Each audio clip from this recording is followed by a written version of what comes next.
Assalamualaikum Sobat Football United. Gue ingin berbicara ataupun ngobrol ringan amat kirana terkait dengan jadi kan ada pemain-pemain Manchester United ini ya musim ini yang keluar dari klub. Misalnya Rasmus Højlund yang sudah bersama dengan Napoli, lalu juga Anthony bersama dengan Real Betis ya, dan juga kiper Andre Onana yang saat ini bermain bersama Trabzonspor di Liga Turki. Jadi Manchester United sendiri di musim panas kali ini melakukan pergerakan, artinya mengganti banyak pemain, termasuk juga Marcus Rashford misalnya yang bersama dengan Barcelona dengan status pinjaman. Lalu pemain lainnya juga Jadon Sancho bersama dengan Aston Villa. Nah, yang menarik memang tidak semua sih menurut gue secara ringan amatiran. Tapi, ini gue sambil melihat juga Sobat Football United data-datanya. Tapi banyak di antara nama-nama yang sudah tidak lagi bersama dengan Manchester United ini, ternyata dengan klubnya yang baru, itu dia tampil lebih bagus. Atau ketika tidak bersama dengan Manchester United, penampilannya justru meningkat. Rasmus Højlund contohnya. Ketika dia sudah tidak bersama dengan Manchester United, di prosesnya, bahkan setelah datang ya, langsung 2 gol. 1 gol bersama dengan tim nasional Denmark, dan 1 bersama dengan Napoli. Proses finishingnya menurut gue fantastis ketika menghadapi Napoli. Dan di Napoli kita juga ada pemain yang namanya Scott McTominay ya kan. Dimana Scott McTominay juga musim lalu fantastis. Ya, itu ada situasi yang juga berbeda sih menurut gue ya, karena ada tarik ulur di sana. Pada saat itu gue ingat sang manajer tidak ingin sebenarnya melepas Scott McTominay, tapi manajemen memiliki pandangan berbeda ya. Tapi yang jelas ya dia perform begitu. Rasmus Højlund pun juga demikian. Lalu pemain seperti seorang Anthony. Anthony juga bersama dengan Real Betis bahkan sudah dari musim lalu ya dia tampil bagus, dan musim ini bahkan langsung menjadi andalan di lini serang dari Real Betis. Hal yang menurut gue juga fantastis sih sebenarnya melihat kalau dia tampil bersama dengan Manchester United ini tidak sama ya. Pemain lain ya seperti gue katakan siapa namanya tadi Rashford juga tampil oke, sempat dikabarkan begini dan begitu, tapi dia sudah mencetak 1 assist kalau tidak salah bersama dengan Barcelona bahkan ya. Ini juga sesuatu yang luar biasa. Nah, dan kalau dilihat pemain-pemain lain dari musim-musim sebelumnya pun juga seperti itu. David De Gea misalnya bersama dengan Fiorentina pun juga tampil oke menurut gue. Dan ini menimbulkan pertanyaan sih sebenarnya. Bahkan pemain seperti Andre Onana gitu ya, walaupun klubnya kalah di pertandingan pertama ketika dia memperkuat Trabzonspor di Turki, tapi dia tampil fantastis. Ratingnya tinggi, kalau tidak bahkan yang tertinggi ya. Sekali lagi walaupun klubnya kalah gitu, tapi penampilannya fantastis gitu. Dan ini menimbulkan pertanyaan betul-betul ada apa sebenarnya? Kenapa kok pemain-pemain yang sudah tidak lagi bersama dengan Manchester United justru mereka bisa berkembang gitu ya. Mereka bisa tampil lebih baik, bahkan memberikan kontribusi lebih tinggi dibanding ketika di Manchester United. Dan di sini lagi-lagi sih menurut gue seperti yang pernah juga gue katakan dan gue bahas bahwa sebenarnya pemain-pemain ketika mereka ini tertangkap radar oleh pemandu bakat ataupun scouting atau bahkan tim rekrutmen dari Manchester United, sebenarnya secara individu mereka pemain bagus. Mereka memiliki kemampuan teknis ya, terutama teknis individu ini bagus. Bagus, tidak mungkin tidak.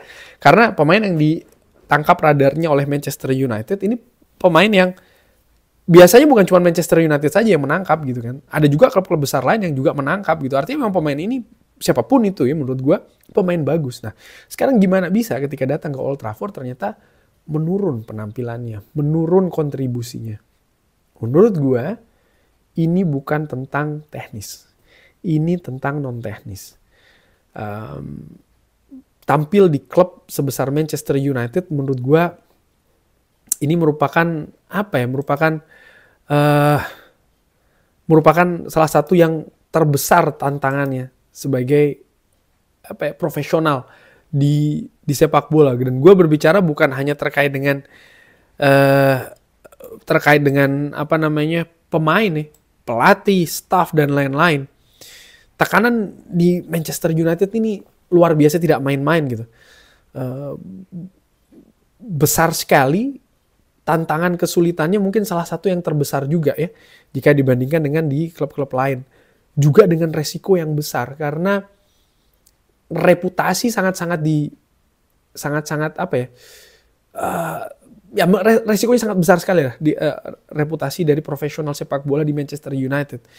Sehingga salah-salah justru bisa jatuh. Gue melihat seperti itu. Nah, hanya pemain menurut gue dengan karakter yang besar, mental yang juga tangguh, yang bisa survive bahkan menjadi luar biasa di Manchester United. Dan ini mengingatkan gue kepada Sir Alex Ferguson, di mana Sir Alex ketika membawa kejayaan ke Manchester United, salah satu yang ditekankan adalah mental, karakter pemenang. Sehingga pemain-pemain yang sebenarnya bahkan kualitasnya mediocre, di tangan Sir Alex bisa disulap menjadi pemain yang luar biasa. Secara squad dan juga klub menjadi squad dan juga klub pemenang.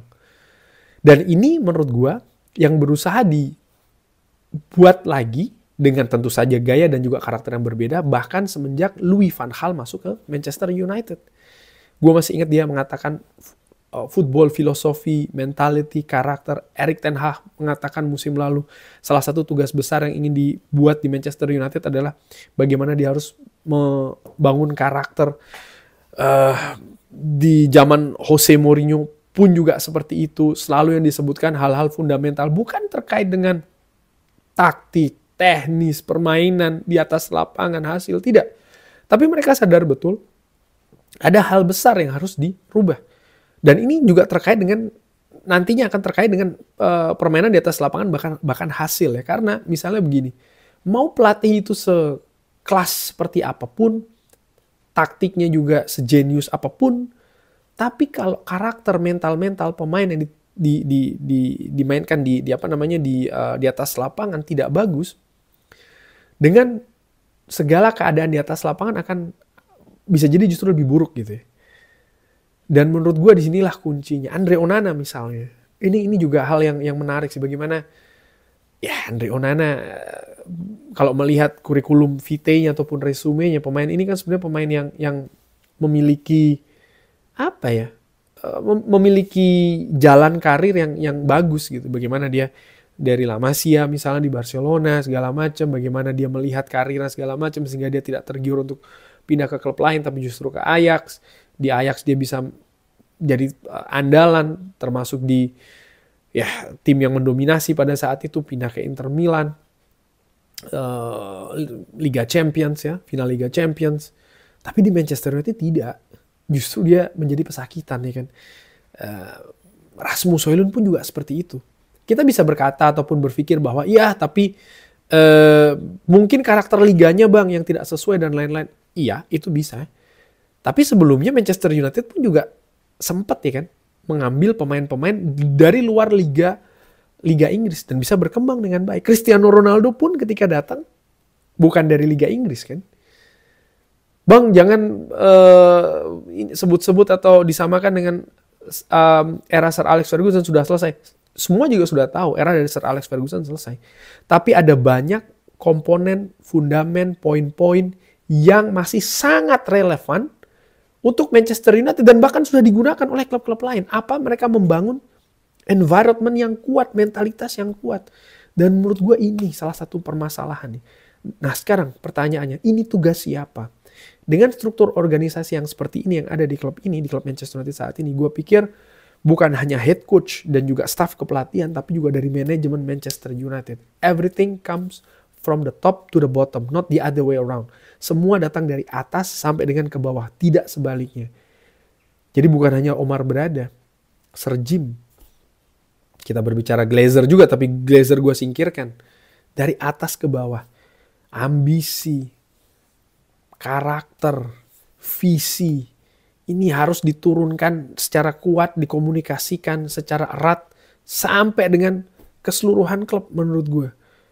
Jadi kalau ini bisa terjadi, pembangunan karakter di klub ini ya menurut gue, ya pemain akan lebih enjoy.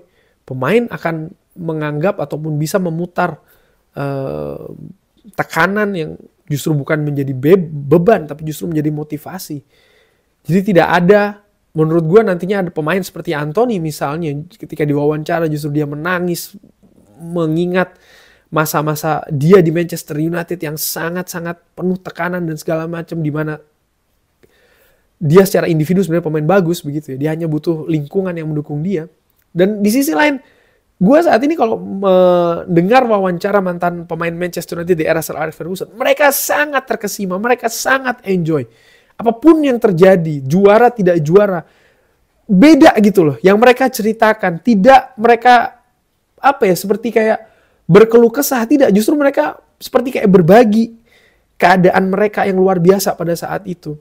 Tidak semuanya mengalami periode yang langsung bagus. Patrice Evra, Nemanja Vidic, 6 bulan pertama sangat menderita. Tapi bagaimana itu merupakan salah satu bagian dari manajemen Manchester United pada saat itu, termasuk juga Sir Alex, untuk membangun mental yang kuat dari sang pemain. Ketika mereka bisa sanggup, ya ayo lanjut. Ketika tidak, keluar saja, begitu loh. Tapi pada saat itu ucapan seperti itu kurang lebih ya dibuat ataupun dikatakan setelah karakter skuad ataupun klub ini memang kuat. Sekarang kalau dikatakan seperti itu, pemain pasti akan lepas semua. Apa yang mereka dapat? Mereka mungkin juga tidak melihat contoh-contoh yang bagus gitu. Belum ya melihat contoh-contoh yang bagus yang saat ini berada di klub gitu. Dan menurut gue inilah pentingnya juga sosok-sosok senior, pemain-pemain yang memiliki karakter pemenang di dressing room Manchester United. Kurang lebih seperti itu ya, membahas terkait dengan situasi pemain-pemain yang justru saat ini berada di luar klub, justru bermain dengan luar biasa ya. Tapi bagaimana menurut Sobat Football United? Apa kira-kira penyebabnya dan apa yang seharusnya dilakukan di Manchester United? Silahkan drop di kolom komen. Terima kasih sudah menyaksikan. Jangan lupa like, sholat, dan juga subscribe. Wassalamualaikum warahmatullahi wabarakatuh. Thank you.